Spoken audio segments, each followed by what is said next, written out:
I really liked the mission in the Air Force.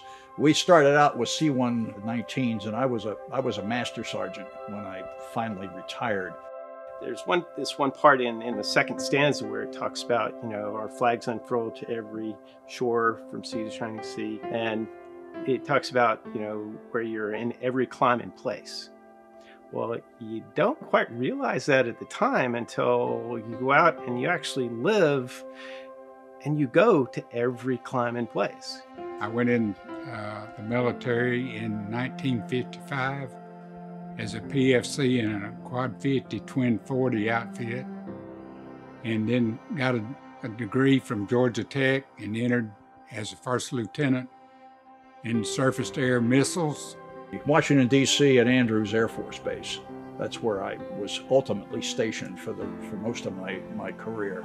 I joined in 2000, right before the big war broke out. I wanted to be just like my dad. He was an active duty colonel, very successful. 2001 happened. I was in Korea, and the whole world just changed.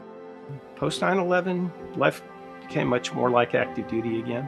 We deployed to Afghanistan in 2004, and then in 2007, we deployed to Iraq.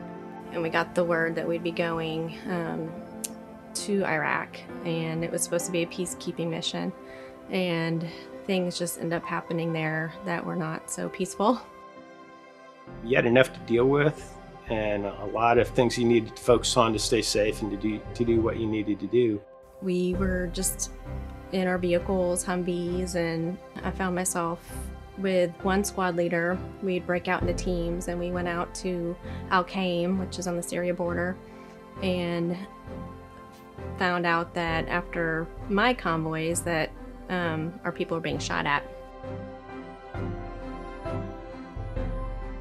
Let me tell you, they really sacrifice from a family standpoint when they serve in the military. Spend time away from their family, their kids. Julie, when we met in college, and she was part of me coming to saving knowledge of Christ, and so us coming in both as believers into the Marine Corps was really kind of foundational. It is a challenging and very, very demanding thing on a couple, much less family. As I look back through the journey, I saw how God was with me, even though I wasn't necessarily with God. I think we can best pray for veterans by asking God to place His hand upon them and lead them in the directions that they should go. Just understand that they've had some challenges and the things they've had to go through in places, defending what we do. Christ can help them through that, but to start that, they need to be, met where they are.